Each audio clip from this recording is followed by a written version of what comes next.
Mga Lodi, don't skip ads po tayo. Maraming salamat sa patuloy ninyong pagsuporta. Paki-like and share naman dyan mga Lodi. At sa mga gustong mag-donate sa ating GCash or regular na load, mag-comment lang po tayo. Para patuloy tayong makapag-upload ng mga bagong kabanata. Marami pong salamat. Subaybayan natin ang kwento ng isang kabataang nangarap para sa kanyang mga mahal sa buhay. Mula sa pinakamahina tungo sa pinakamalakas.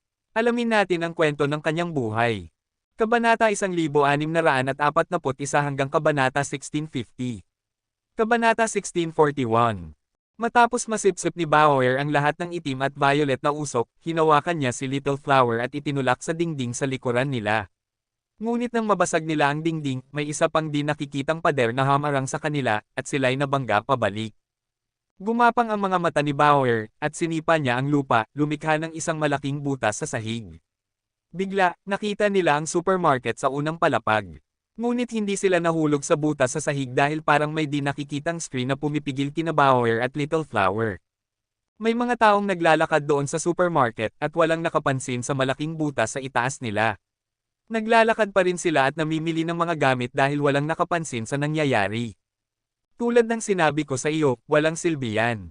Hindi ka makakalabas sa aking Senador Luo illusion. Interesadong tiningnan ng babae si Bauer. Ikaw nga ay isang kaakit-akit na alaga, ngunit sayang, wala akong oras ngayon. Kung babalik si Hansen, mas magiging komplikado ang mga bagay. Kaya umalis na kayo. Kung hindi, papatayin kita. Ang cute mo talaga, at sayang naman kung papatayin kita ngayon. Kahit papatayin kita, dapat ay sa hapagkainan. Ate, bakit mo gusto si Little Flower? Wala man lang siyang gaanong laman kaysa sa akin. Kung gusto mong kumain ng laman, kunin mo na lang ako, sabi ni Bauer, na kumukurap ng kanyang mga mata. Umirap ang babae nang walang sinabi pa. Muling nagsimulang lumabas ang itim at violet na usok mula sa kanya, at sa pagkakataong ito, hindi ito umatake kina Bauer at Little Flower. Sa halip, ito ay dumampi sa kanyang sariling katawan. Mabilis na tinakpan ng usok ang katawan ng babae, pagkatapos ay umikot at nag-concentrate. Unti-unti, ito ay bumuo ng isang mabigat na violet at itim na kristal na baluti, na nagparamdam sa babae na parang robot. Hong! Matapos isuot ang itim at violet na kristal na baluti, lumabas muli ang babae. Pinunit ng kanyang katawan ang espasyo sa paligid niya, at tumakbo siya patungo kina Bauer at Little Flower. Natulala si Bauer. Hinailan niya si Little Flower paatros, ngunit hindi nila makaiwasan ang palad ng babae. Nakita ni Bauer na ang kamay ng babae ay hahawakan na ang balikat ni Little Flower. Bigla ang hinawakan ni Bauer si Little Flower, kinuyam ang kanyang kamao, at sinuntok ang palad ng babae. Pang! Agad na tumalbog si Bauer, at tumama siya sa di nakikitang hangganan. May dugong lumabas sa kanyang bibig. Hindi pinansin ng babae si Bauer, sa halip, muling inabot niya si Little Flower. Kinagat ni Bauer ang kanyang ngipin at umakyat mula sa lupa. Sumugod siya ulit kay Little Flower at ipinagtanggol ang palad ng babae gamit ang kanyang kalabas. Papatayin kita kung gusto mong mamatay. Medyo nagalit ang babae. Ang kanyang kamay na natatakpan ng kanyang violet at itim na kristal na baluti ay kinuyam sa isang kamao, at tinamaan niya ang kalabas. Pang! Tumalbog si Bauer at tumama ulit sa hangganan. May dugong lumabas pa rin sa kanyang bibig, ngunit dahil sa kalabas bilang buffer, hindi siya nasaktan tulad ng dati. Mabilis na umakyat ulit si Bauer, at tumayo siya sa harap ni Little Flower, na nakatitig sa babae. Hindi nagatubili ang babae. Patuloy siyang sumuntok, at patuloy na ginagamit ni Bauer ang kanyang kalabas upang makaiwas sa mga pag-atake. Ang kanyang maliit na katawan ay patuloy na tumatalbog, ngunit sa bawat oras, bumalik siya. Gotcha! Matapos tamaan ng ilang beses, may mga bitek na lumitaw sa kalabas ni Bauer. Kinagat ni Bauer ang kanyang ngipin at bumalik kay Little Flower, at nakaharap sa kamao ng babae, hinawakan niya ang kanyang kalabas at sumugod. Pagkatapos ay nabasag ang kalabas. Nagdugo si Bauer sa lahat ng dako, at agad na namutla ang kanyang mukha. Ang pagkabasag ng kalabas ay parang isang malaking suntok sa kanya. Umakyat ulit siya mula sa lupa, at may dugo sa lahat ng dako ng kanyang katawan, at hindi na siya makalakad ng tuwid. Gayunpaman, bumalik pa rin siya kay Little Flower at ibinuko ang kanyang mga bisig, nakatayo sa harap ng kanyang nakababatang kapatid. Impressive! Isang demigod pet ang nakayanan ang napakaraming suntok ko. Gayunpaman, ito na ang iyong huling pagkakataon dahil papatayin kita sa pagkakataong ito. Tinaas ng babae ang kanyang kamao, at may usok pa rin sa paligid ng itim at violet na baluti. Parang kamay ng demonyo, na naglalabas ng nakakatakot na puwersa. Tinitigan ni Bauer ang kamao ng babae at malamig na sinabi, anak siya ng aking ama, at kapatid ko siya. Walang sino man ang makakasakit sa kanya sa harap ko. Talaga, umirap ang babae, at ang nakakatakot na kamao ay pinunit ang espasyo. Tumama ito kay Bauer, at ang puwersa ay parang kayang sirain ang buong mundo. Winasiwas ni Bauer ang kanyang kamao, at sumugod siya ulit sa pag-atake ng babae. Pang! Muling lumipad si Bauer na parang bituin, at ang kanyang katawan ay tumama sa di nakikitang hangganan. May narinig na tunog ng pagkabali ng buto, at ang dugo sa kanyang bibig ay bumuka na parang bulaklak, at ang kanyang katawan ay bumagsak sa lupa. Sinubukan ulit ni Bauer na tumayo, at matapos makipagpunyagi ng ilang beses, hindi niya nagawa. Ang isa sa kanyang mga braso ay nabali at napilipit sa isang kakaibang hugis. Hindi na niya magamit ang kanyang kapangyarihan. Tiningnan ng babae si Bauer na halos patay na. Ayaw niyang mag-aksaya ng oras. Inabot niya si Little Flower sa tabi niya. Sinabi ko na sa iyo. Huwag mong hawakan si Little Flower. May narinig na tunog sa tabi niya, at si Bauer iyon. Lumingon ang babae at nakita si Bauer na nakaluhod sa lupa, nagpupumilit na hawakan ang sarili doon. Sinusubukan niyang tumayo, ngunit hindi niya magawa. Sige, pigilan mo ako, sabi ng babae nang may paghamak. Hindi niya pinansin si Bauer, at sinubukan niyang hawakan si Little Flower. Tiningnan ni Little Flower ang anino ng kamay na umaabot sa kanyang ulo, na nakabalutan ng itim at violet na baluti na parang demonyo. Pagkatapos ay umiyak siya, at may mga luhang tumutulo mula sa kanyang mga mata. Hong! Halos mahawakan na ng babae si Little Flower nang may isang nakakatakot na puwersa na tumaas sa tabi niya. Bigla niyang naramdaman na nasa matinding panganib siya. Mabilis siyang tumugon at umatras ng kaunti. Tumingin siya sa paligid, at nakita niya si Bauer na tumatayo mula sa lupa. Gayunpaman, ang espasyo sa paligid niya ay napilipit na, kaya hindi nakita ng babae ang kanyang katawan ng tuwid. Di mapapatawad. Di mapapatawad. Pinaiyak mo si Little Flower. Di mapapatawad. Itinaas ni Bauer ang kanyang ulo at tinitigan ang babae. Ang kanyang mga mata ay kumikislap na may nakakatakot na liwanag na parang multo mula sa impyerno. Natakot ang babae. Hindi niya maiwasang umatras ng ilang hakbang, at pagkatapos ay napagtanto niya ang kanyang ginagawa.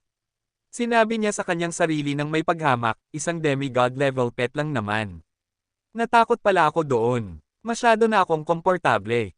Lumingon siya kay Bauer. Akala ko kawili-wili ka, kaya gusto kong iligtas ang buhay mo para masabi mo kay Hansen ang nangyari. Dahil gusto mo talagang mamatay, tutuperin ko ang iyong hiling. Pagkatapos ay pinagsama-sama ng babae ang kapangyarihan sa kanyang kamao, at inihagis niya ito kay Bauer. Ako lang ang pwedeng mangapi sa kanya, pero pinaiyak mo siya. Nararapat kang mamatay. Tinitigan ni Bauer ang babae na parang hindi niya nakita ang kamao na may nakakatakot na puwersa. Lalo siyang naging agresibo, at sino mang makakita sa mga nakakatakot na mga mata ay matatakot. Kabanata 1642. Tumama ang kamao ng babae kay Bauer. Hindi man lang sinubukan ni Bauer na umiwas o humadlang dito. Tinitigan lang niya ang babae. Dang! Biglang lumiit ang mga mata ng babae habang ang kanyang kamao ay malapit nang humawak sa katawan ni Bauer. Isang kakaibang liwanag ang lumabas mula kay Bauer, at isang malambot na dahon ang umusbong mula sa kanyang sira-sirang shirt. Hawak nito ang kamao ng babae. Ang nakakatakot na puwersa ng suntok ng babae ay tumama sa malambot na gintong dahon, ngunit hindi ito natanggal o nasira. Sa halip, ang dahon ay bahagyang nanginginig lamang. Paano ito posible? Takot na nakatingin ang babae kay Bauer. Kahit ang isang top-tier na demigod ay hindi kayang labanan ang puwersang mayroon siya matapos niyang isuot ang Geno armor. Hindi niya alam kung saan nagmula ang dahon na iyon na kayang lumaban sa kanyang kamao. Umatras siya ng ilang hakbang at tiningnan si Bauer na may takot. Ang mga gintong dahon ay umusbong mula sa katawan ni Bauer at tinakpan siya na parang mga kaliskis. Bumuo ito ng isang natatanging armor ng dahon at tinakpan si Bauer na parang isang bata na nakasuot ng gintong kaliskis ng dragon. Ngunit hindi ito mga kaliskis ng dragon, ito ay mga gintong dahon na parang galing sa isang maple tree. Geno armor. Paano ito posible? Bakit ang isang alaga ay maaaring magkaroon ng Geno armor? Imposible. Sa wakas, nakita ng babae kung ano talaga ito, ngunit hindi siya makapaniwala sa kanyang mga mata. Ano ka? Hindi narinig ni Bauer ang sinabi ng babae. Tinitigan niya ang babae gamit ang kanyang mga nakakatakot na mata at unti-unting naglakad patungo sa babae. Gagamitin ko ang iyong dugo bilang kapalit sa mga luha ni Little Flower. Bulong niya. Imposible. Imposible. Imposible na magamit nila ang kanilang sariling Geno armors dito. Imposible, sumigaw ang babae, at ang itim at violet na ilaw ay muling sumabog tulad ng isang bulkan na sumabog. Tumakbo siya patungo kay Bauer, parang siya ay nagliliyab sa galit. Noong una, kontrolado pa rin ng babae ang kanyang puwersa, ngunit ngayon, wala na siyang pag-aalala. Gusto na lang niyang patayin si Bauer, at habang sumasabog ang kanyang puwersa, kahit ang mga natitirang alon ng kanyang lakas ay kayang durugan ang buong Children's Entertainment Zone. Kahit na makaligtas si Little Flower, ang ibang mga bata ay hindi makakaligtas. Ngunit, sa tamang panahon ng ihagis ng babae ang kanyang suntok, si Bauer ay biglang lumitaw sa harapan ng babae, at ang maliit na kamay na natatakpan ng mga gintong dahon ay pinindot ang kamao ng babae. Ang nagngangalit na puwersa ng mga apoy ng demonyo ay naubos sa ilalim ng palad ni Bauer. Bigla, ang buong mundo ay naging mapayapa muli. Nararamdaman ng babae na parang pumutok ang kanyang mga mata, na para bang nakakita siya ng multo. Sinubukan niyang bawiin ang kanyang kamao, ngunit natagpuan niyang ang kanyang kamay ay nahawakan ng mahigpit na para bang nasa isang pang-ipit. Nakita ang mga mata ni Bauer na punong-puno ng galit, natakot ang babae. Karapat-dapat kang mamatay. Dahan-dahang pinigilan ni Bauer ang mga salitang lumabas mula sa kanyang bibig na para bang bawat salita ay may dugo. Pagkatapos sabihin ang huling salita, mas pinigilan pa ni Bauer ang kamao ng babae at itinapon ang babae pataas sa hangin. Kwang! Kwang! Kwang! Mabilis na nag-teleport si Bauer sa harapan ng babae at sinuntok ang babae gamit ang mga kamaong parang martilyo. Bawat suntok ay nag-iwan ng isang malaking butas sa armor ng babae, at pinunit ang laman, dugo, at buto sa loob ng katawan ng babae. Ang Geno armor ay tinatanggal. Hindi makapagpigil ang babae sa kanyang pagsigaw habang wala na siyang ibang maisip. Patuloy na sinisira ng mga kamao ni Bauer ang armor at tumama sa kanyang katawan ng direkta, pinapaikot siya sa himpapawid at pinipilit siyang sumigaw. Dumadaloy ang dugo na parang ulan, at ang mga piraso ng kanyang Geno armor ay lumilipad sa lahat ng dako. Ang kanyang buong katawan ay napilipit, at sa wakas, hindi na siya makapaglabas ng tunog. Hong! Sa huling suntok, ganap na winasak ni Bauer ang sira-sirang Geno armor ng babae at ang kanyang katawan, at ang dugo ay bumagsak na parang ulan. Agad na matapos mamatay ng babae, nawala ang Senador Luo Illusion, at nawala rin ang gintong dahon armor sa katawan ni Bauer. Hawak pa rin niya ang isang kalabas, at sinipsip ang lahat ng dugo at piraso sa kanyang kalabas. Maliban sa ilang nasirang lupa at pasilidad, walang bakas ng laban ang nakikita. Huwag kang matakot, Little Flower. Nandito ako. Hindi ko papayagang masaktan ka ng sinuman. Lumapit si Bauer kay Little Flower at hinaplos ang kanyang ulo, biglang ngumiti sa kanya. Ngunit sa susunod na segundo, nahulog si Bauer sa tabi ni Little Flower. Ate Bauer. Hawak ni Little Flower si Bauer, at mukhang labis na nag-aalala. Biglang nagsimulang umiyak ang mga bata na nakawala, at napansin ng AI ng supermarket na nasira ang bahagi ng mga bata. Nagbigay ng babala ang AI, at lahat ng mga security personnel ay nagmadaling pumunta sa Children's Entertainment Zone. Lahat ng nandyan ay nagmamadaling pumunta sa Entertainment Zone kahit na hindi nila iniwan ang kanilang mga anak doon. Gusto nilang makita kung ano ang nangyayari at kung paano sila makakatulong. Isang magulong eksena, at nang dumating si Hansen, nakita niyang nakahiga si Bauer sa tabi ni Little Flower. Natakot siya. Agad niyang sinuri ang katawan ni Bauer. Sa kabutihang palad, buhay pa si Bauer, kahit na siya ay napakamahina at nanghihina. Dinala ni Hansen si Bauer at si Little Flower at nagmadaling umuwi. Dinala niya si Bauer sa santuwaryo at humingi ng tulong kay Little Silver.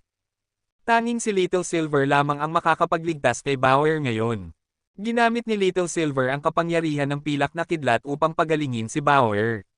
Bagaman tumagal ito ng mahabang panahon, nagsimula nang gumaling si Bauer, at nakaramdam ng ginhawa si Hansen. Ligtas na si Bauer ngayon. Gayunpaman, siya ay lubos na nasugatan, kaya kakailanganin niya ng mahabang panahon upang makabawi. Hiniling ni Hansen kay Little Silver na patuloy na pagalingin si Bauer. Samantalang siya, nagpunta siya sa alyansa upang tanungin si Little Flower kung ano ang nangyari at kung bakit si Bauer ay labis na nasugatan. Si Little Flower ay halos 1 taon gulang lamang, ngunit nakakapagsalita na siya ng marami. Bagaman hindi siya makapaglarawan ng marami, naintindihan pa rin ni Hansen ang nangyari. Yung babae ba ay mula sa God's Organization? Naglakas loob siyang atakihin si Little Flower. Sa kabutihang palad, nandyan si Bauer. Kung hindi, maaaring natamo na niya ang gusto niya. Something. Labis na nagalit si Hansen. Matapos ang mahigit 10 oras ng pagpapagaling mula kay Little Silver, sa wakas ay nagising si Bauer.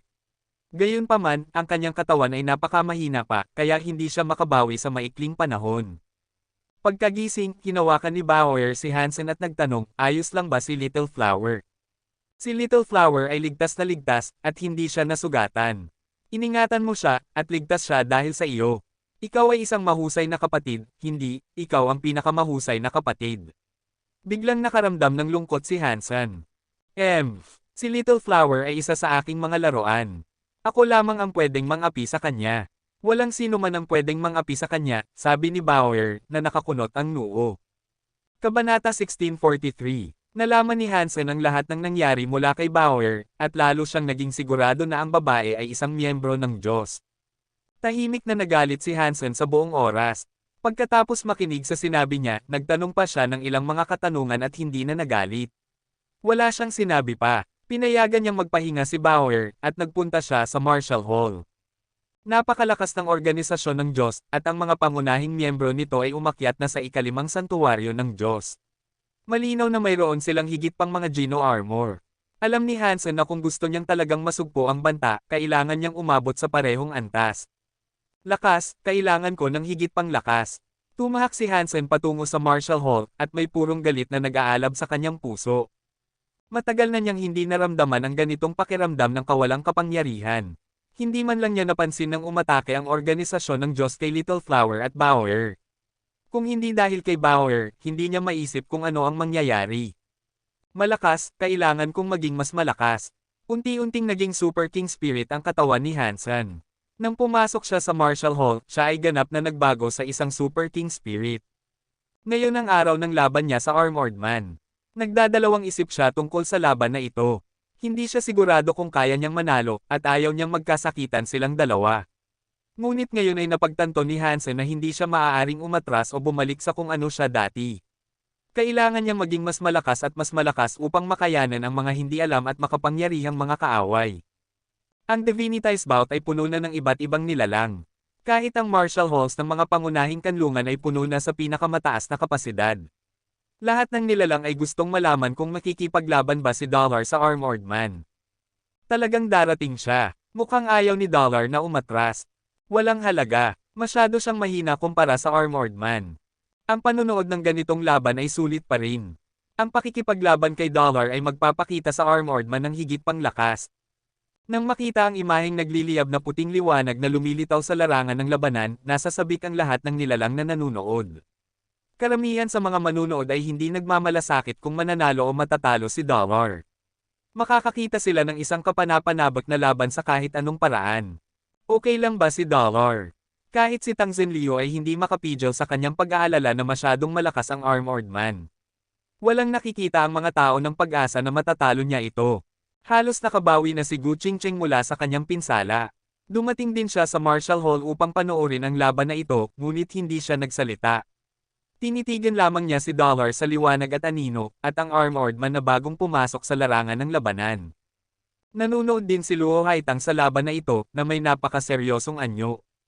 Halos lahat ng pinakamalakas na nilalang sa ikawalang santuwaryo ay nanunood sa laban na ito, at kasama nila, may isang napaka-espesyal na nilalang. Ito ay isang nilalang na parang dragon, ngunit may 4 na pares ng mata sa kanyang ulo. Ang 8 mata ay nahahati sa 2 hanay, at halos umabot sa tuktok ng kanyang ulo. Ang 8 mata ay iba sa mga normal na mata. Bawat mata ay parang isang tai chi. Sila ay itim at puti, na may puting mga pupil sa itim na mga mata at itim na mga pupil sa puting mga mata. Mukha itong napakakaiba. Ang mata ng mga Diyos. Iniutos ng Diyos na makita mo ng malinaw kung anong mga nilalang sila. Kailangan mong tingnan ng mabuti at siguraduhin hindi mo mamimiss ang anuman. Sa tabi ng 8 mata na dragon, may isang kakaibang nilalang na parang squirrel ang nagsalita. Makakasiguro ka, gamit ang aking mata ng Diyos, makikita ko kung sino sila, sabi ng mata ng mga Diyos na may buong tiwala. Ang kanyang 8 yin at yang na mata ay nakatingin sa liwanag at anino sa Marshall Hall. Ang patuloy na pag-ikot ng mga yin at yang na mata ay tila humihila ng liwanag at anino sa kanyang mga mata. Unti-unting, isang figure ang lumitaw sa kanyang mga mata. Ngunit, medyo kakaiba na ang figure na nai-reflect sa mga mata ay hindi si Hansen o ang Armored Man, kundi isang puting jade. Ang jade ay kumuha ng anyo ng isang dragonfly na skeleton na may apoy na nag-aapoy sa ilalim ng kanyang mga talukap, at ang mga siwang sa pagitan ng kanyang mga buto ay nag-aapoy din ng yelo. Mukha itong kakaiba at maganda. Matapos ang ilang sandali ng panunood, ngumiti ang mata ng mga Diyos at sinabi, ang Armored Man ay isang nilalang ng mga shackles, hindi isang tao. Hayaan ang mga Diyos na magpahinga, masyado itong madali para sa aking mga mata. Ang isa naman, anong uri ng nilalang ang nagngangalang Dollar? Ang squirrel ay hindi natuwa sa ito at tinukoy ang figure ni Hansen. Maghintay, makikita ko. Ang liwanag at anino ng 8 yin at yang na mata ay nawala, at pagkatapos ay nagsimula itong tumakbo muli. Unti-unting, isang figure ang lumitaw sa kanyang 8 mata. Sa pagkakataong ito, ang figure na lumabas ay ang Super King Spirit na katawan na naging anyo ni Hansen, na may mahahabang puting buhok sa katawan. Ang liwanag ay nakapaligid sa katawan nito na parang apoy. Patuloy na nakatingin ang squirrel sa mata ng mga Diyos. Matapos makita ang figure ni Hansen na nai-reflect, agad siyang sumigaw, may problema ba sa iyong mata ng Diyos? Nagmumukhang nag-aalala ang mata ng mga Diyos at nagsabi, ang aking mata ng Diyos ay hindi kailanman nagkakamali. Kung pareho ang reflection, nangangahulugan ito na ito ang kanyang orihinal na katawan. Sabihin mo bang hindi siya tao? Tanong ng squirrel. Marahil ay hindi, sabi ng mata ng mga Diyos na may pag-aalinlangan, tinitingnan si Hansen sa larangan. Sa larangan ng labanan, pagkatapos pumasok ng Armored Man, nagliyab ang kanyang katawan ng takot. Dahan-dahan siyang naglakad patungo kay Hansen na parang isang Diyos ng yelo at apoy.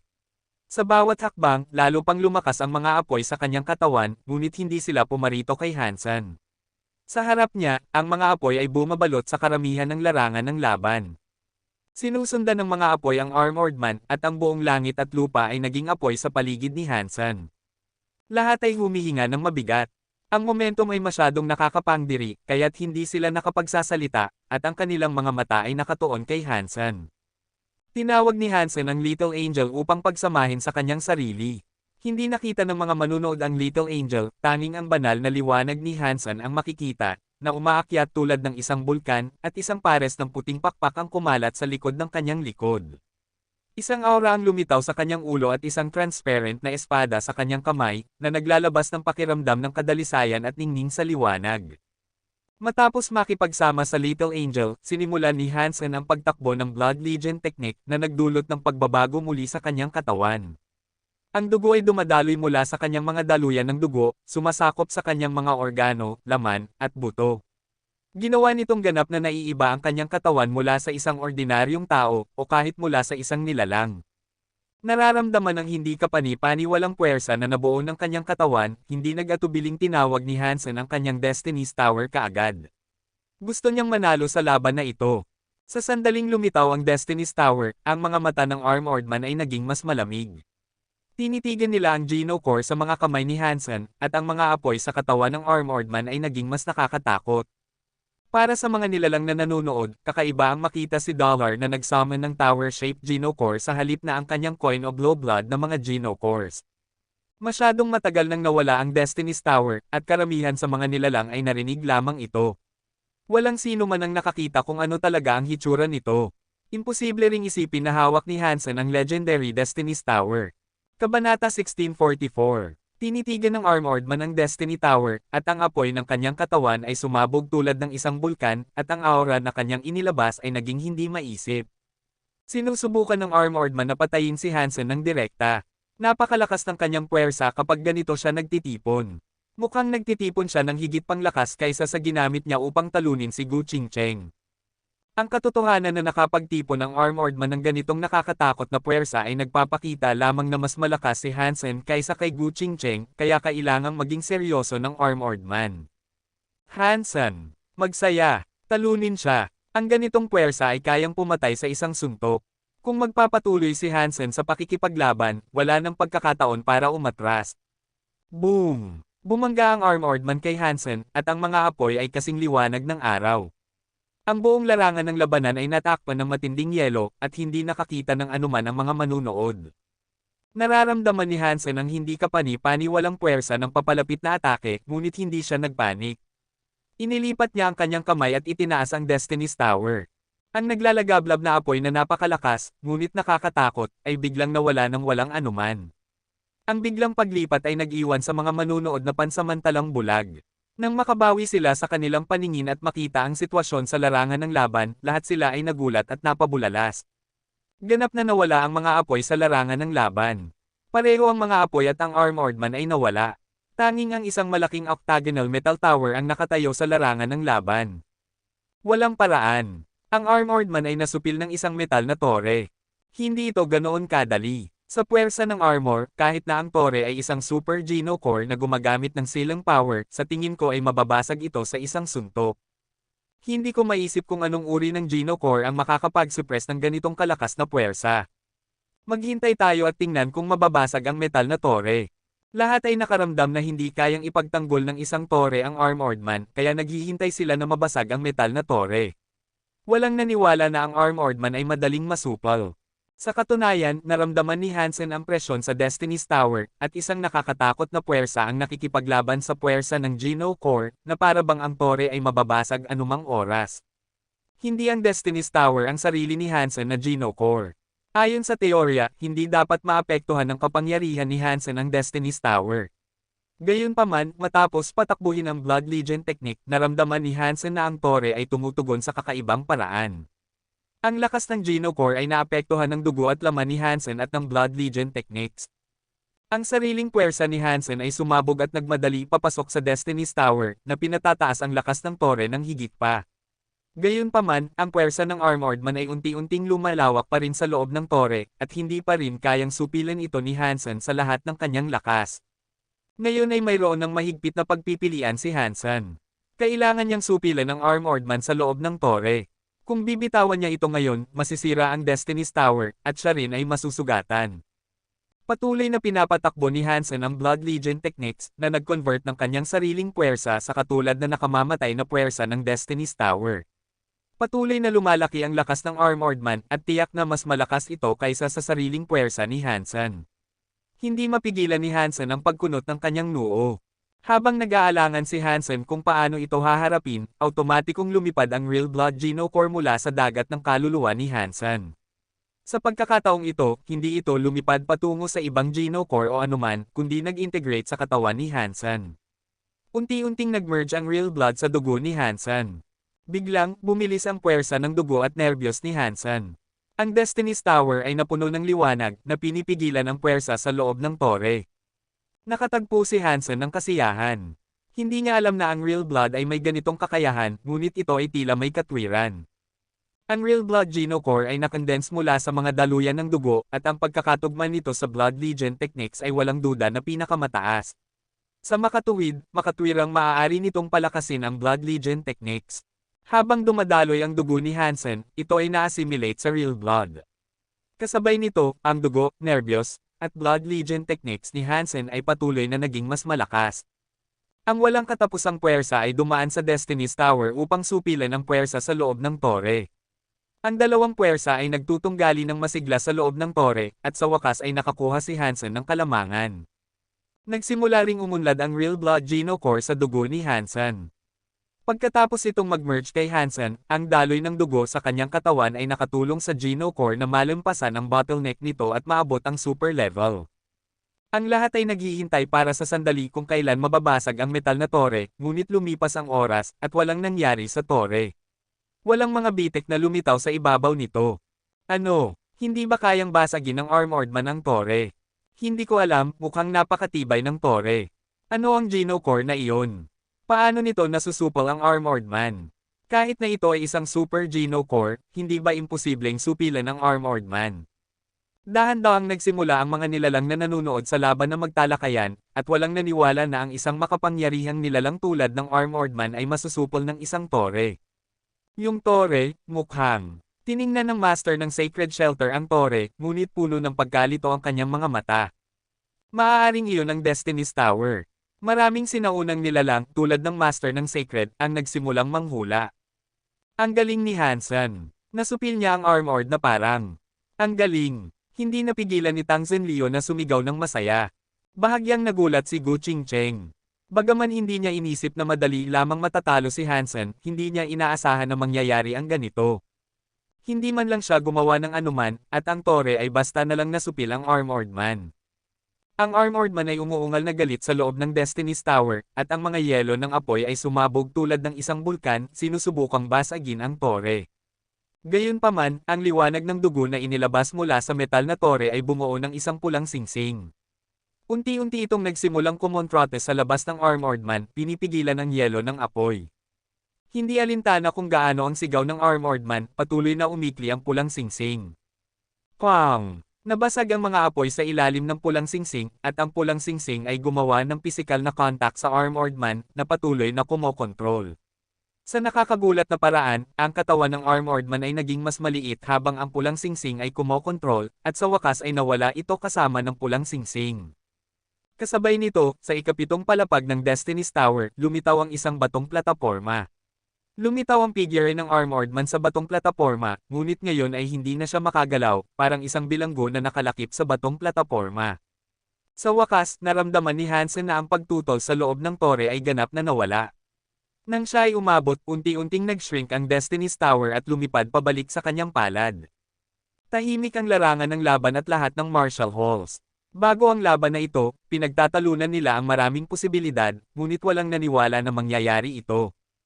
Ang makapangyarihang Armored Man ay madaling nasupil, at lahat ay nakatingin kay Hansen, na nakatayo sa larangan ng laban at walang sinabing salita sa mahabang panahon. Kabanata 1645. Nang umalis si Hansen sa arena, karamihan sa mga manunood ay hindi pa rin nakakerak. Napakabilis ng lahat ng nangyari, nahihirapan ang kanilang mga isipan na maproseso ito.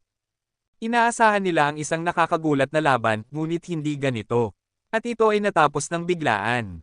Hindi alam ng mga tao ang mga pagbabagong naganap sa katawan ni Hansen at sa Destiny's Tower. Nakita lang nila na nag-summon si Hansen ng isang metal na tore upang durugan ang Armored Man, at pagkatapos ay sinipsip siya. Nakakatakot iyon. Si Dollar ang pinakakatakot. Ang isang elite na tulad ng Armored Man ay ganap na nasupil.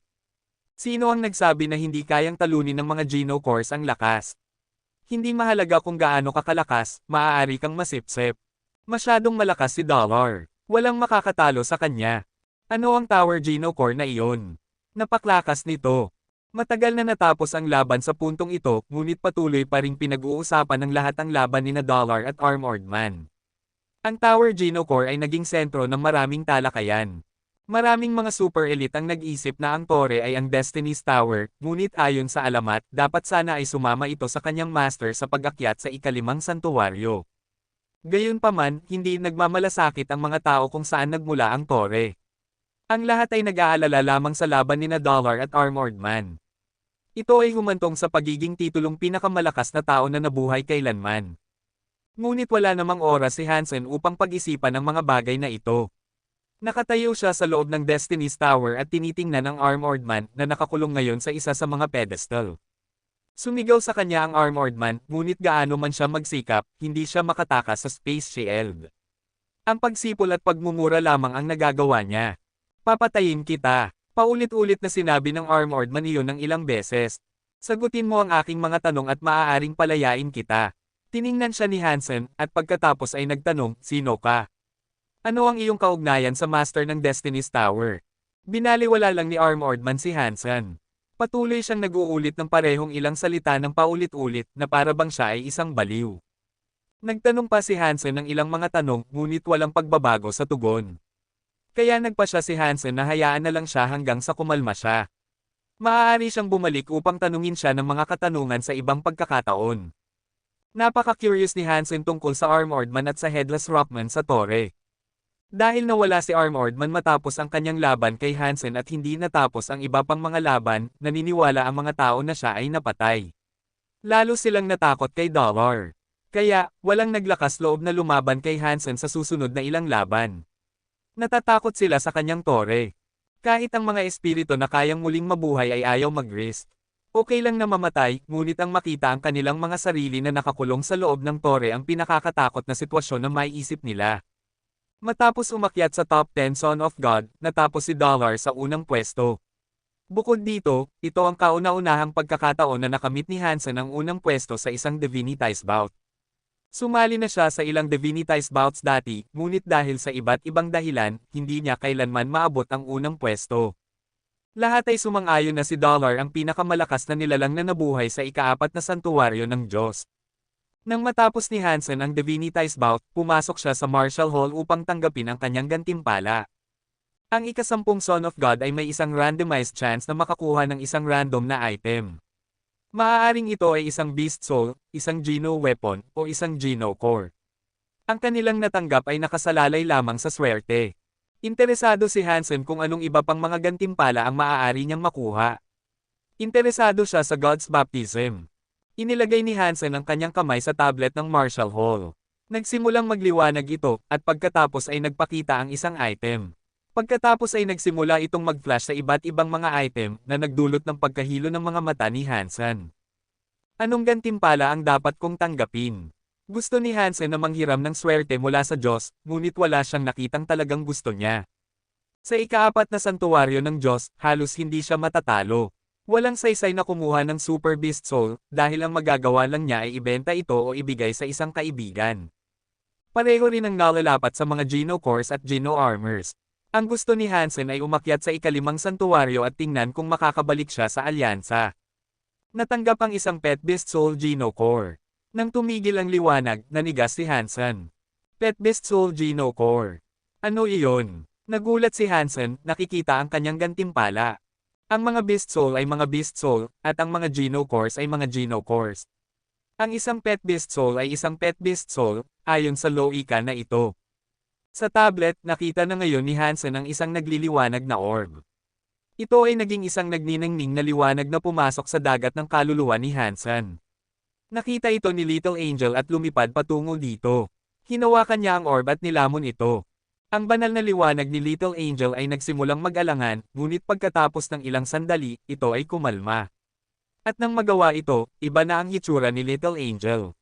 Sinuri ni Hansen ang kanyang impormasyon, ngunit wala siyang nakitang pagbabago. Mukhang pareho pa rin siya. Ngunit hindi ito ang oras upang siyasatin si Little Angel. Kailangan niyang tanggapin ang kanyang pangalawang gantimpala, isang bagay na pinaniniwalaan ni Hansen na medyo mahalaga. Muling inilagay ni Hansen ang kanyang kamay sa tablet ng Marshall Hall. Ang tablet ay nagpakita ng isang siwang na nahulog ang kamay ni Hansen. Pamilyar na ito kay Hansen dahil ito ang nagdala sa kanya sa arena. Hindi siya natatakot sa prosesong ito, kaya agad siyang pumasok. Ngunit nang siya ay dumaan sa tablet sa pagkakataong ito, hindi siya dinala sa arena. Dinala siya sa isang tunnel. Ang daanan ay parang tubo na para bang siya ay dumadaan sa isang tubo. Ito ay 3 metro ang haba at mukhang gawa ito sa walang kamali-mali, walang tahi na kristal. Nang makita ni Hansen ang daan sa unahan, nagulat siya. Ang kristal ay parang nasa main control room ng crystallizer. May kaugnayan ba ang santuwaryo sa mga crystallizer? Kumunat ang noo ni Hansen at naglakad pasulong. May mga nagliliwanag na ilaw na nakatira sa loob ng mga dingding ng kristal. Ang mga ilaw ay parang mga konkretong balahibo na naliligo kay Hansen at natutunaw sa kanya na parang mga snowflake. Nararamdaman ni Hansen ang isang pag-agos ng kuryente na dumadaloy sa kanya at naglalabas. Hindi siya nakaramdam ng mas malakas at hindi rin niya naramdaman na siya ay nalinas. Hindi niya alam kung ano ang layunin ng mga ilaw na iyon. Ang daanan ay mahaba, hindi bababa sa 10,000 metro mula sa isang dulo hanggang sa kabilang dulo. Sa pinakadulo nito, nakita ni Hansen ang isang malaking pintuan. Ngunit bago pa niya ito mabuksan, automatikong bumukas ito. May isang silid sa likod nito. Tumingin si Hansen sa silid, at nang magawa niya ito, lumaki ang kanyang mga mata. Kabanata 1646. Ang silid ay parang eksaktong kapareho ng main control room ng crystallizer. Maraming mga aktibong crystallizer machine ang naroon. Inaasahan na niya ang ganitong mga tanawin, kaya hindi nagulat si Hansen sa kanilang presensya. Ngunit ang silid na parang crystallizer na ito ay may nakatira, nakita ni Hansen ang isang tao sa loob. Hindi alam ni Hansen kung ang tao ay patay o buhay, dahil nakatayo siya sa loob ng isang lalagyan na gawa sa kristal. Ang lalagyan ay puno ng likido na nakapalibot at sumusuporta sa lalaki. Ang lalaki ay may maikling itim na buhok, at nakasuot siya ng isang hanay ng kristal na armor. Mukhang katulad ng kinuha ni Hansen kay Tina. Bukod doon, walang kapansin-pansin sa lalaki. Sa lahat ng account, mukhang isang ordinaryong tao siya. Walang mga karagdagang pisikal na abnormalidad na magmumungkahi na siya ay isang nilalang o espiritu. Tao ba iyon? Hindi sigurado si Hansen. Ginamit niya ang kanyang Dangshan Aura upang i-scan ang lalagyan. Kakaiba, hindi makapasok ang kanyang mga pandama sa ibabaw. Hindi niya makuha ang pagbabasa ng enerhiya ng lalaki at matukoy kung siya ay buhay. Ngunit nang lumapit si Hansen sa lalagyan, nakarinig siya ng isang boses. Sinabi nito, may error ang makina. Hindi matatapos ang God's baptism. Mangyaring maghintay o bumalik. Tumingin si Hansen sa paligid, hindi sigurado kung saan nanggaling ang boses. Ngunit tiyak na masasabi ni Hansen na ito ay isang uri ng AI, hindi ito ang boses ng isang bagay na nabubuhay. Ngunit pinili ni Hansen na huwag umalis kaagad. Nagulat siya sa lugar na ito, at ang paghihintay ay maaaring magbigay sa kanya ng pagkakataon upang mas maunawaan ang lugar. May nangyari doon na nagresulta sa pagkasira ng kagamitan ng crystallizer. Kung tama ako, ang kristal na lalagyan na ito ay ang kagamitan na ginagamit para sa God's baptism. Naglakad-lakad si Hansen sa silid, nag-iisip. Pagkatapos ng isang maikling pagsusuri, ibinalik niya ang kanyang atensyon sa lalagyan. Nalilito si Hansen. Hindi siya sigurado kung ang lalaki sa lalagyan ay isang tao na umano'y sumasailalim sa bautismo, o kung siya ang operator ng silid. Ano ang nangyari dito? Bakit nasira ang lugar na ito? Buhay ba ito o patay? Maraming tanong si Hansen. Hindi mukhang nasira ang silid, at walang espesyal doon maliban sa lalaki sa lalagyan. Matagumpay na naitatag ang koneksyon sa control room. Gusto mo bang buksan ang pinto? Ang simbolo ng beetle sa kamay ni Hansen ay nagsimulang magliwanag, at pagkatapos ay muling narinig ang boses ng AI. Buksan. Natuwa si Hansen dito. Sigurado na siya ngayon na ang lugar na iyon ay pag-aari ng mga crystallizer. Mukhang may koneksyon ang santuwaryo sa mga crystallizer. Hindi ko lang alam kung natuklasan nila ang santuwaryo tulad ng mga tao, o kung talagang nilikha nila ito. Tiningnan ni Hansen ang liwanag mula sa beetle, na wala sa kanyang mga iniisip. Tahimik na naghiwalay ang isang dingding na gawa sa kristal. Tumingin si Hansen dito at nagulat. Maraming mga gusali ng crystallizer ang nasa likod ng dingding, ngunit marami ang nasira. Ang lugar ay gumuho at nasira. Inutusan ni Hansen ang beetle na ilakad siya sa paligid dahil walang perpektong mga makina o gusali doon. Lahat ng mga istruktura doon ay malalaki, at katulad ng mga makikita sa Forbidden City. Habang mas lumalayo si Hansen sa lugar na iyon, mas marami siyang nakikitang mga guho at pagkawasak. Sa wakas ay nakarating si Hansen sa isang guho na mas maayos kaysa sa iba. Nang makarating si Hansen sa gilid ng gusali, tumingin siya sa labas at nakakita ng isang bagay na napakakaiba. May langit doon. Hindi kakaiba ang makita ang langit dahil ang santuwaryo ay may langit. Ngunit ang langit ng santuwaryo ay naiiba sa langit ng isang normal na planeta. Maraming mga planeta sa kalawakan, ngunit walang nakakaalam kung ano ang nasa itaas ng langit sa santuwaryo. Tumayo si Hansen kung nasaan siya, nakatingin sa kalawakan. Mukhang katulad ng kalawakan na makikita niya mula sa anumang planeta sa alyansa, ngunit ang mga bituin na makikita niya mula doon ay tila mas malapit kaysa sa dati. Parang medyo nasupil siya. Lumipad si Hansen sa langit at tiningnan ang mga gusali ng crystallizer mula sa itaas. Napansin niyang ang lugar ay itinayo sa itaas ng isang meteor, at ito ay lumulutang sa kalawakan. Hindi alam ni Hansen kung nasa alyansa ba siya, dahil walang mga konstelasyon na nakikita niya na pamilyar sa kanya. Tinawag ni Hansen ang kanyang beetle. Pagkapasok, kinuha niya ang kanyang mapa ng kalawakan. Gusto lang niyang subukan at tingnan kung gumagana ito, at gumagana nga. Ipinakita ng mapa ang kanyang lokasyon nang walang problema. Nasa isang sistema si Hansen na tinatawag na Yachuan System. Mayroong 7 o 8 lugar doon na nasakop ng alyansa. Natukoy ni Hansen ang partikular na lugar na kinaroroonan niya, isang walang laman na bahagi ng kalawakan na hindi pa nasasakop ng alyansa. Ngunit alam na niya ngayon na bumalik siya sa alyansa. Matagal na panahon ang kakailanganin upang makarating sa pamilyar na teritoryo mula sa kinaroroonan niya. Nakakainis na bumalik, kaya nanatili si Hansen sa meteor. Sinuri ng beetle ang meteor, at nalaman ni Hansen na ang meteor ay dating bahagi ng isang planeta na nasira. Ang mga gusali ng crystallizer ay bahagi ng isang malaking control room, at ito na lang ang natitira nito. Hindi na nakakuha ng karagdagang impormasyon si Hansen sa gitna ng mga guho, kaya bumalik siya sa silid.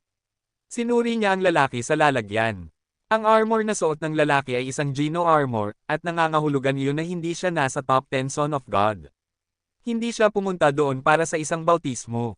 Sino nga ba siya? Isa ba siya sa mga taong nagkontrol sa lugar na ito? O marahil siya ay isang manlulupig? Tiningnan ni Hansen ang lalaki.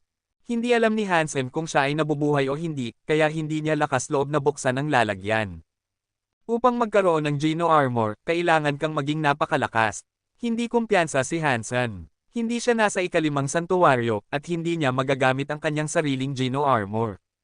Mayroon si Hansen ng isang hanay ng kristal na armor, ngunit ang kanyang katawan ay hindi makapag-harness ng sapat na lakas upang magamit ito ng mahusay.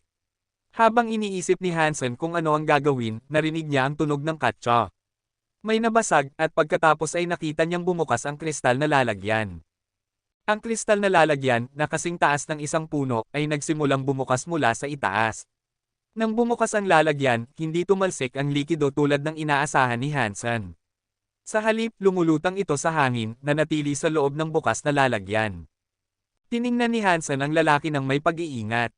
Habang iniisip niya kung aalis ba o hindi, binuksan ng lalaki ang kanyang mga mata. Isang pares ng mga itim na mata ang tumitig kay Hansen, at nagpatalon ang kanyang puso. Kabanata 1647. Splash! Bumagsak ang lalaki sa harapan ni Hansen. Bago pa makatugon si Hansen, bumangon na ulit ang lalaki mula sa sahig. Ang likido sa loob ng lalagyan ay halos parang jelly. Nanatili ito sa bukas na lalagyan, na nanginginig lamang. Wala ni isa sa mga ito ang tumalsik. Sino ka? Nakapasok ka sa main control room. Alam mo na mamamatay ka dahil dito, hindi ba? Sinabi ng lalaki kay Hansen gamit ang wikang tao. Bago pa makasagot si Hansen, nakita ng lalaki ang bukas na pinto. Sa labas, nakita niyang ang panlabas ay naging isang ganap na guho. Nang mapansin niya iyon, nagbago ang ekspresyon sa kanyang mukha. Traitor! Dapat kang mamatay. Nagalit ang lalaki. Ang kanyang armor ay naglabas ng nakakatakot na kapangyarihan, at sinubukan niyang suntukin si Hansen. Traitor! Gusto ni Hansen na magpaliwanag, ngunit naramdaman niya na ang puwersang papunta sa kanya ay masyadong malakas. Kung tatayo siya at magsasalita, malamang na mamatay siya. Tinawag ni Hansen ang kanyang puting kristal na armor at sumuntok upang salubungin ang kamao ng lalaki. Parang nakabangga siya ng tren, at ang napakalakas na puwersa ay nagpadala sa kanya ng paglipad. Ang kanyang katawan ay tumama sa isang kristal na dingding, at tumalbog siya sa isang bukas na espasyo. Lumipad siya ng napakalayo, at nang sa wakas ay huminto siya, nagsuka siya ng dugo. Ang dugo ay lumulutang sa walang laman na hangin sa paligid niya. Walang grabidad, kaya hindi ito nahulog. Mukhang kakaiba. Dumating ang lalaki sa harapan ni Hansen at sumuntok muli. Naisip ni Hansen na masyadong malakas ang lalaking iyon. Mas malakas siya kay Hansen, at mayroon siyang Geno Armor. Mukhang siya ang nakakapagamit ng buong lakas ng isang hanay ng armor. Hindi pa natutunan ni Hansen kung paano gawin ito. Nagbago si Hansen sa Super King Spirit Mode at nagsama sa Little Angel. Pagkatapos, ginamit niya ang Blood Pulse Sutra. Kahit na sa lahat ng iyon, nasa kawalan pa rin siya. Sinuntok siya ng 2 beses, at mas marami pang dugo ang lumabas sa bawat suntok. Tigilan mo na, hindi ako traitor. Pumunta ako rito para sa isang bautismo. Sigaw ni Hansen. Okay lang na magkaroon ng kaaway, ngunit hindi okay na siya ay masisi sa isang bagay na hindi niya ginawa. Hindi siya ang iniisip ng lalaki. Naghahanap ka lang ng palusot ngayon. Paano makakakuha ng Geno Armor ang isang nilalang mula sa santuwaryo? Hindi ka nilalang mula sa santuwaryo. Hindi naniwala ang lalaki kay Hansen, at patuloy siyang sumuntok. Ang kasanayan ng lalaki ay pangkaraniwan, at hindi siya partikular na mahusay. Ang kanyang lakas ang hindi kapani-paniwala, at ang kanyang bilis din. Kailangan ni Hansen na gamitin ang kanyang Dangshan Sutra at mga teknik ng Phoenix upang makasabay sa lalaki. Alam ni Hansen na hindi siya mananalo. At ang pinakamagawa lang niya ay ang iwasan ang baliw na iyon. Nang subukan talagang suntukin ni Hansen ang kanyang kaaway, hindi nagawa ng kanyang kamao na mag-iwan ng marka. May ibang nagbigay sa akin ng armor na ito. Hindi akin ito. Kung akin ang armor na ito, hindi ba dapat magagamit ko ang kapangyarihan nito? Bakit hindi? Sinubukan ni Hansen na ipaliwanag ng buong lakas, sa kabila ng dugo na tumutulo mula sa kanyang masakit na bibig. Nanigas ang lalaki at huminto. Tiningnan niya si Hansen at nagtanong, talaga bang nilalang ka mula sa ika-4 na santuwaryo ng Diyos? Oo, sumunod ka sa akin kung hindi ka naniniwala sa akin.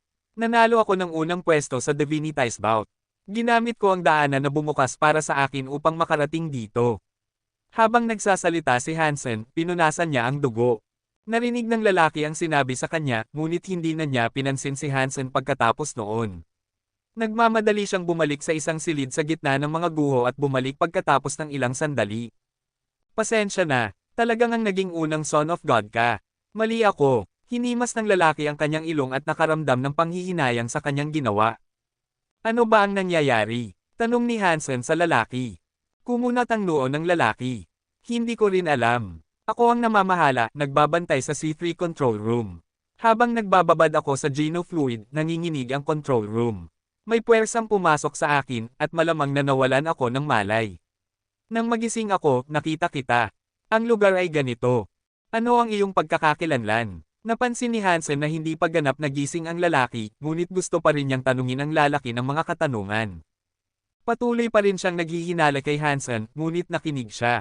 Sinabi ng lalaki, ako ay isang sundalo mula sa 3rd Division Special Forces. Saan ka naman galing? 3rd Division. Alin ba iyon? Nasa Special Forces si Hansen, ngunit marami silang 3rd Divisions. Hindi niya alam kung alin ang tinutukoy. Hindi pa niya narinig ang isang rehimyento na pinangalanan ng ganoon kadali sa alyansa. Ilang 3rd Divisions ang mayroon ng mga crystallizer. Mukhang nalilito ang lalaki. Crystallizer. Nagulat si Hansen, ngunit hindi niya ito sinigaw at hindi niya ipinakita ang kanyang pagkagulat. Tiningnan niya ang lalaki at sinabi, ikaw ba ay mula sa 3rd Division ng mga crystallizer? Hindi ka ba crystallizer? Mukhang naiinis ang lalaki, ngunit nagpatuloy siya sa pagsabi, ano ang nangyari dito? Bakit ganito ang estado ng main control room? Nagulat si Hansen. Ang lalaki sa harap niya ay isang buhay na crystallizer. Nahulaan ni Hansen na maaaring mukhang tao sila, ngunit hindi niya inaasahan na magiging eksaktong kapareho sila. Naisip pa nga ni Hansen na maaaring niloloko siya ng lalaki. Mukhang eksaktong tao naman siya. Kapatid, may sasabihin ako sa iyo. Pero huwag kang magagalit kapag ginawa ko ito, sabi ni Hansen, nakatingin sa lalaki. Sige. Tumango ang lalaki at mukhang seryoso. Naisip ni Hansen na kahit na hindi niya subukang ipaliwanag kung paano ang mga bagay, malalaman din ng lalaki sa kalaunan. Walang dahilan para magsinungaling siya. Kaya, sinabi ni Hansen sa kanya ang tungkol sa kalawakan. Nakinig ang lalaki sa bawat salitang sinabi, ngunit ang kanyang mukha ay naging berde at puti na parang isang light show. Matapos ipaliwanag ni Hansen, sinabi ng lalaki, mukhang natalo tayo. Natalo? Sa sino? Tanong ni Hansen. Hindi siya sumagot kay Hansen, tiningnan lang niya ito. Pagkatapos ng ilang sandali, nagkaroon ng goosebumps ang balat ni Hansen.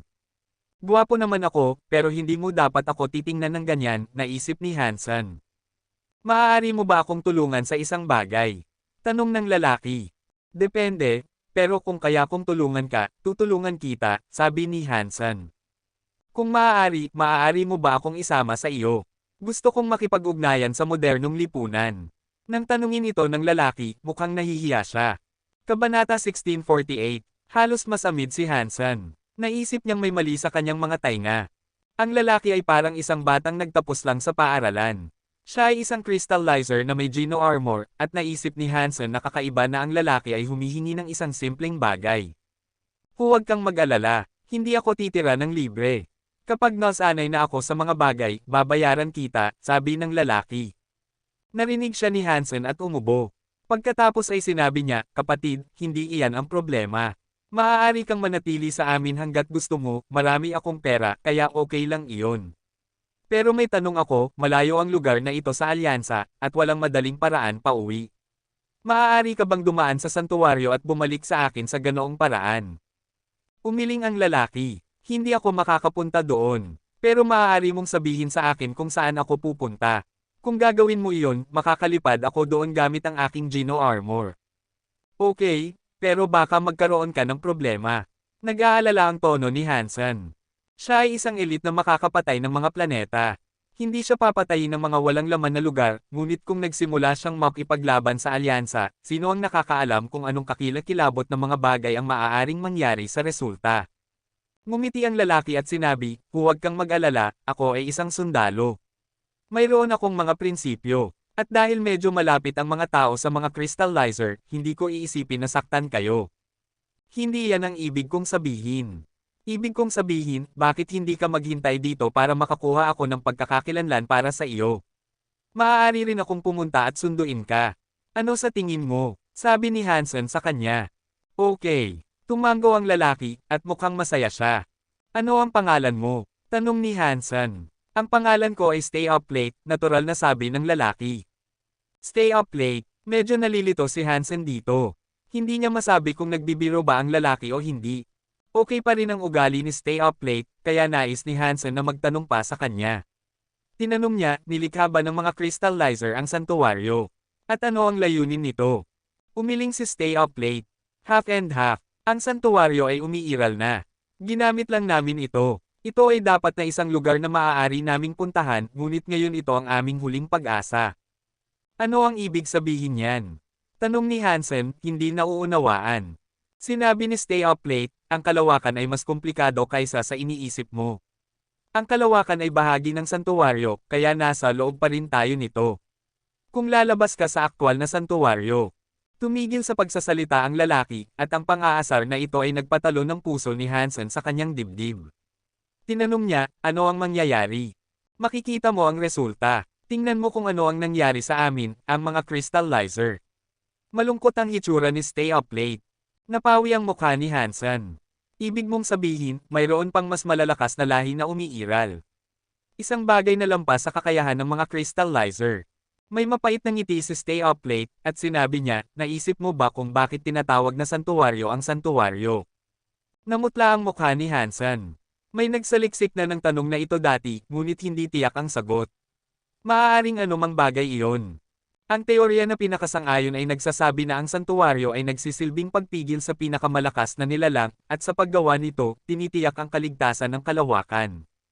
Ngunit ngayon, tila ang mga nilalang sa loob ng santuwaryo ay talagang pinoprotektahan mula sa isang bagay sa labas nito. At nalalapat din iyon sa mga tao. Nagtanong pa si Hansen ng ilang mga katanungan, ngunit nainas ang lalaki. Sinabi niya kay Hansen, isipin mo ito ng ganito, ang mga santuwaryo ay kindergarten. Nanigas si Hansen. Tumagal ng ilang sandali bago niya naunawaan ang ibig niyang sabihin, ngunit nang magtanong pa si Hansen, sinabi ng lalaki na hindi niya alam. Ngunit naisip ni Hansen na magkakaroon ng maraming oras upang tanungin siya ng mga katanungan sa hinaharap, at matututo siya ng lahat mula sa kanya sa kalaunan. Napakatagal ko nang nagbababad sa genofluid, ngunit mukhang hindi na ito gumagana. Kung gumagana ito, maaari nitong linisin ang iyong katawan sa pamamagitan ng isang proseso na kilala bilang God's Baptism. Bumantong hininga si Stay Up Late, nakatingin sa lalagyan. Sabi mo, ang mga tao ay isang maliit na tribo ng mga crystallizer. Ano ang ibig sabihin niyan? Hindi interesado si Hansen sa genofluid, kaya tinanong niya ito sa halip. Umiling si Stay Up Late at hindi sumagot. Turo lang niya ang daan at sinabi, bumalik ka na ngayon at sunduin mo ako.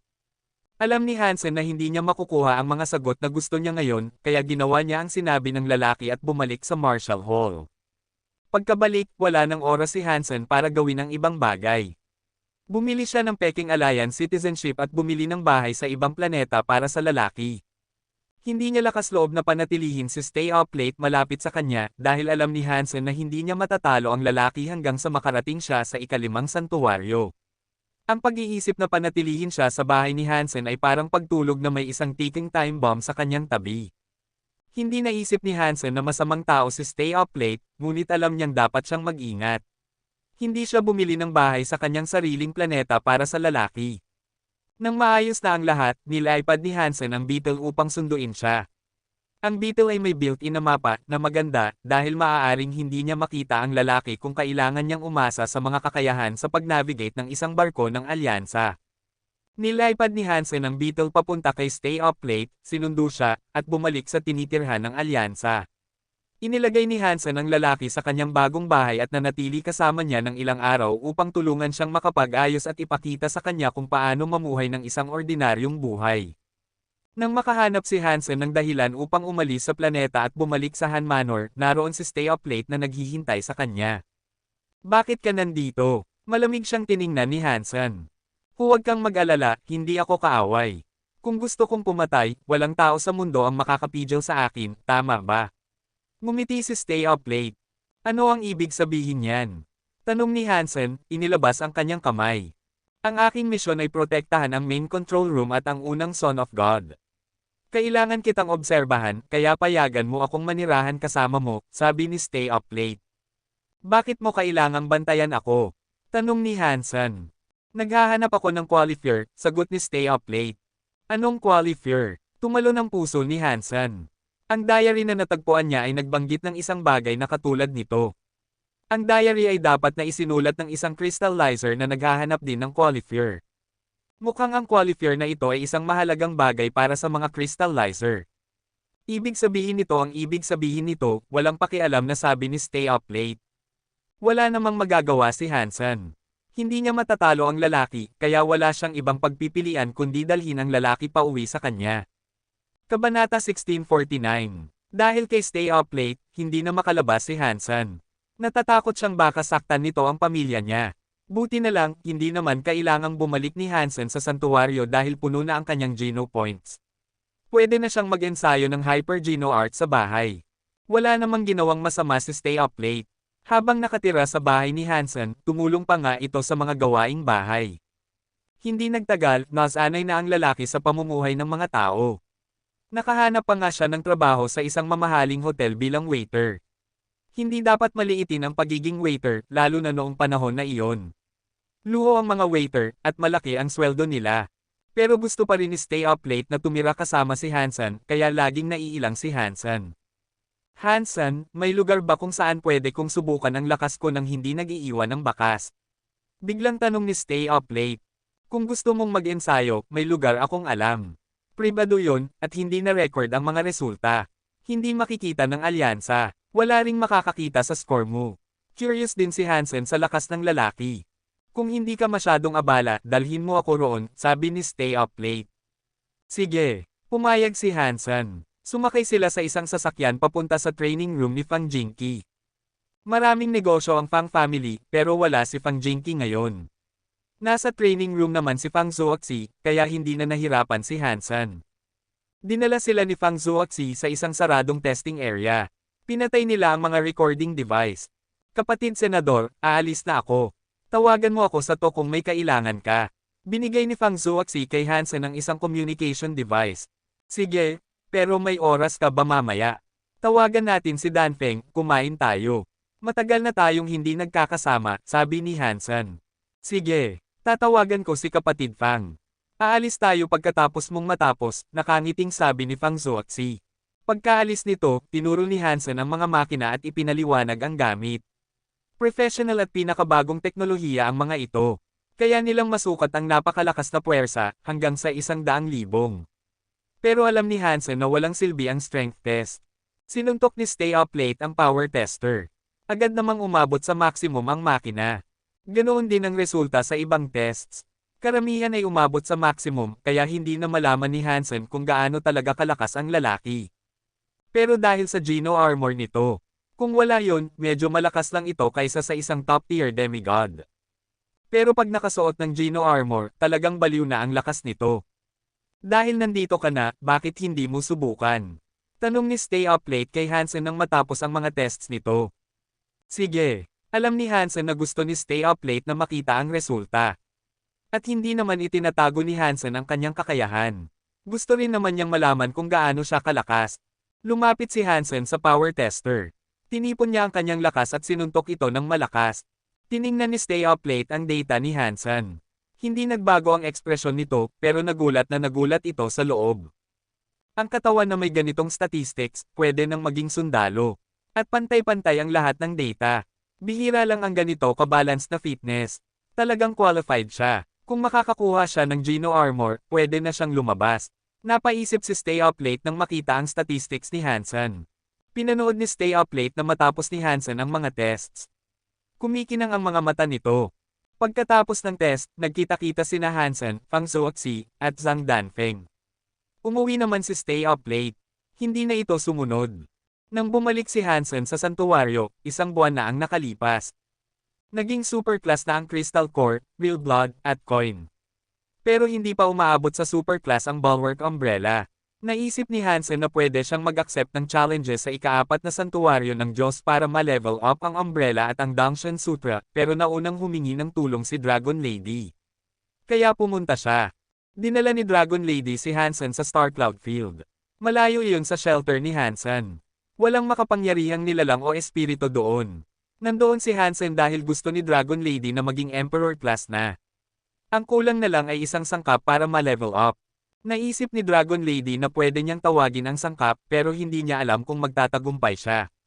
Alam niyang magiging berserk super creature ito pag natawag na, at para doon, kailangan niya ng tulong ni Hansen. Hindi siya kumpiyansa na kaya niyang patayin ito mag-isa.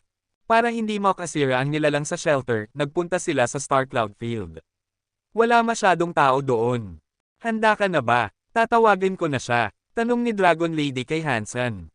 Oo, tumango si Hansen. Nang makuha ang sagot, tinawag ni Dragon Lady ang sangkap. Maraming beses nang nakita ni Hansen na tumawag ng sangkap si Dragon Lady. Kahit bago pa niya makilala ito, ginaya na ito ng Serpent Throne at tumawag din ng sangkap. Kaya hindi siya nagulat. Pero iba ito. Nang simulan nito ang summoning ritual, biglang naging gabi ang tanghali. Naging dugo pula ang langit, parang dagat ng mga alon. Natakpan ang araw at ang buong kalangitan. Naging pula ang buong lugar. Tumingin si Hansen sa langit. Mula sa mga dugong alon, nagkaroon ng bitek sa atmosfera. Lumabas ang nakakatakot na enerhiya mula sa bitek, at nanindig ang balahibo niya. Naging mapatla ang mukha ni Dragon Lady. Alam niyang tatawag siya ng isang makapangyarihang nilalang pero nagulat pa rin siya nang makita ito.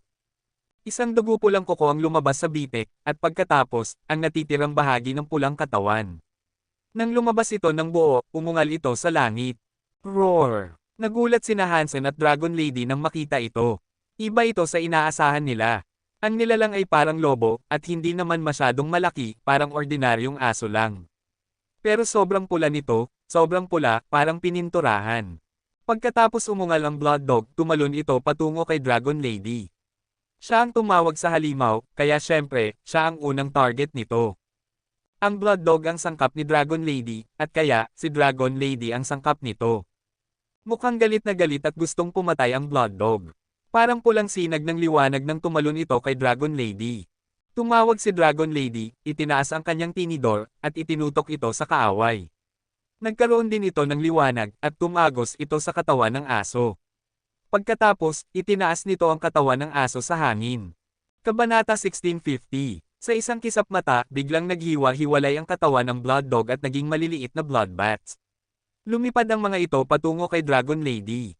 Hindi naman mahina si Dragon Lady, isa siyang King Spirit, at isa pa sa mga pinakamalakas. Pero nang makita niya ang mga blood bats na papalapit sa kanya, hindi niya maiwasang sumigaw. Tumawag siya ng isang malaking palayok mula sa langit at ginamit ito upang bitagin ang mga blood bats sa loob. Sa susunod na segundo, binuksan ni Dragon Lady ang mga palad niya. Nagsimula ang apoy sa ilalim ng palayok na para bang niluluto nito ang mga paniki sa loob. Nagtipon-tipon ang mga paniki sa loob at naging Blood Dog muli. Gamit ang lakas ng aso, tumalon ito at binuksan ang takip. Pagkatapos, tumalon ulit ito patungo kay Dragon Lady. Tumawag si Dragon Lady ng isang kutsilyo at isang kawali. Hawak ang dalawa, nakipaglaban siya sa aso na para bang gumagamit siya ng espada at kalasag. Nagulat si Hansen sa nakikita niya. Bihira lang ang mga espiritu na may napakaraming iba't ibang Genocores. Parang mas marami pa nga ito kaysa kay Hansen. Pero sinabi ni Dragon Lady kay Hansen na ang Genocore nito ay isang set lang. Kahit na mukhang marami itong Genocores, lahat ng mga gamit pangluto na tinawag nito ay galing sa iisang Genocore lang. Dahil doon, isa lang ang ranggo nito sa leaderboard, hindi katulad ni Hansen. Gamit ang mahiwagang Genocore at ang kapangyarihan nito, nakalaban ng King Class na si Dragon Lady ang Blood Dog. Pero malas ang lugar na pinaglaban nila. Nang maglabas sila ng malalakas na kapangyarihan, nagulo at nasira ang lupa. May mga peklat sa buong tanawin, at mahirap makahanap ng lugar na may maayos na pagkakatayo. Hindi matagal na napigilan ng tinidor ni Dragon Lady ang aso, kaya sinubukan niyang hiwain ito. Pero nang gawin niya iyon, naging mga paniki ulit ang Blood Dog. Tumakbo ang mga ito patungo sa kanya at kinagat siya. Pagkatapos, bumalik ito sa anyo ng isang aso. Parang hindi namamatay ang Blood Dog, at wala namang nagawa si Dragon Lady. Kung magpapatuloy iyon, tiyak na matatalo siya. Pero hindi nagmamadali si Hansen na lumaban. Dahil may immortal powers ang Blood Dog. Kahit na sumalakay siya, mukhang walang mangyayari. Alam niyang kailangan niyang hanapin muna ang kahinaan nito. Mukhang hindi gumagana ang pisikal na lakas. Ilang beses nang hinampas ni Dragon Lady ang halimaw gamit ang kutsilyo, at nahampa pa nga niya ang leeg nito, pero mukhang walang nangyari. Ang anumang dugo na tumalsik ay nagiging mga paniki, at lumilipad pabalik sa aso at nagpapagaling. Matapos panoorin ang halimaw ng ilang sandali, hindi pa rin matukoy ni Hansen ang kahinaan nito. Nagsisimula ng mahirapan si Dragon Lady. Kaya nagpa siya si Hansen na tawagin si Golden Growler at tingnan kung kaya nitong lumaban. Karaniwan, hindi nakakalaban ng mga Mount Beast Souls. Pero iba si Golden Growler. Nang tawagin ito, umungal si Golden Growler. Tumakbo ito patungo sa Blood Dog ng sobrang bilis. Mas mabilis ito kaysa sa Blood Dog. Gusto sanang umiwas ng Blood Dog, pero nakabukas na ang bibig ni Golden Growler. Kahit na kasing laki lang ito ng isang ordinaryong leon, ang bibig nito ay bamuka ng kasing laki ng isang bahay. Hindi nakaiwas ang Blood Dog, at agad itong sinunggaban ng bibig ni Golden Growler. Pagkatapos, kinain ito. May narinig na nakakakilabot na tunog ng pagdurog, parang nababasag ang mga buto. Huwag mo siyang kainin. Sangkap ko siya, mabilis na sabi ni Dragon Lady. Natatakot siyang lumunin ni Golden Growler ang aso at mawala ang kanyang mahalagang sangkap. Pero hindi naman nangyari iyon. Nakakain lang ng ilang sandali si Golden Growler at biglang naglabasan ang mga paniki mula sa bibig nito. Nang bumalik ang mga paniki sa anyo ng isang aso, nakita ng Blood Dog si Golden Growler at natakot. Gusto nitong lumipad at tumakas. Sobrang bilis ng Blood Dog at mas mabilis ito kaysa kay Dragon Lady na hindi na nakakasabay. Sumakay ka. Sumakay si Hansen kay Golden Growler at nagsalita kay Dragon Lady. Tumalon si Dragon Lady sa likod ni Hansen at dinala sila ni Golden Growler sa paghabol sa Blood Dog. Mas mabilis ito kaysa sa tinawag na nilalang. Pero tuso ang aso. Palagi itong nagbabago ng direksyon at hindi nakakasabay ang mabagal na Golden Growler. Nang makalapit si Dragon Lady sa Blood Dog, hinampas niya ito. Pero hindi gumagana ang mga ganoong atake sa halimaw. May paraan ka bang patayin siya? Nagmamadaling tanong ni Dragon Lady. Halatang hindi niya ito mapatay, kaya wala siyang ibang pagpipilian kundi tanungin si Hansen. Hindi ko rin alam kung paano siya patayin. Parang hindi namamatay ang Blood Dog. Mahirap siyang patayin. Umiling si Hansen dahil wala pa siyang magandang ideya. Patuloy na sinubukan ni Dragon Lady na patayin ang Blood Dog. Wala namang gumana sa mga pagtatangka niya. Hinabol ni Golden Growler ang halimaw ng 10,000 milya. Patuloy na tumakbo ang Blood Dog hanggang sa bigla itong huminto. Humarap ito at ngumiti sa kanila. Nagulat sina Hansen at Dragon Lady sa ngiti nito. Hindi naman talagang ngiti iyon, parang masama at nakakatakot na ngisi. Nakakatakot talaga. Pero hindi natakot si Golden Growler, patuloy itong naghabol sa Blood Dog. Tumalon ang Blood Dog patungo sa bundok sa harapan nito, at nang tumama ito sa bangin, nahulog ito sa loob. Hindi nabasag ang pader, parang nakadaan lang ang aso sa pader. Hindi kaya ni Golden Growler iyon, at nang tumama ito sa pader, bumangga ito. Nawala ng malay si Hansen. Pero binuksan niya ang bulwark umbrella para maiwasan ang anumang sorpresa. Nang bumalik ang malay ni Hansen, natuklasan niyang hindi siya sinalakay. Pero nagulat siya at si Dragon Lady sa nakita nila. Sa likod ng pader, hindi isang underground labyrinth ang naroon, isang parang bukid lang. Maraming mga gusaling gumuho. May kalahating tore na nakakalat sa lupa, at isang palasyo na gawa sa mga dalesdes. Maraming mga bato doon, pero lahat ay gumuho. Pero parang hindi naman itinayo doon. Parang basta lang itinapon at ibinagsak sa bukid. Hindi nakita ni Hansen kung saan nagpunta ang Blood Dog. Tumingin siya sa paligid at nakakita ng isang tao na kalahati ay nakabaon sa lupa. Talagang isang estatwa ng isang babae. May suot itong korona na parang araw. Hawak ng isang kamay nito ang isang libro, at ang isa naman ay may hawak na sulong sa itaas ng ulo nito. May ilang pang mga estatwa sa paligid, pero lahat ay nasira. Tiningnan ni Hansen ang mga gusali at mga estatwa, at kumunat ang noo niya. Ang estilo ng bato ay katulad ng nakita niya sa Valley of Time. Magkapareho ang bato.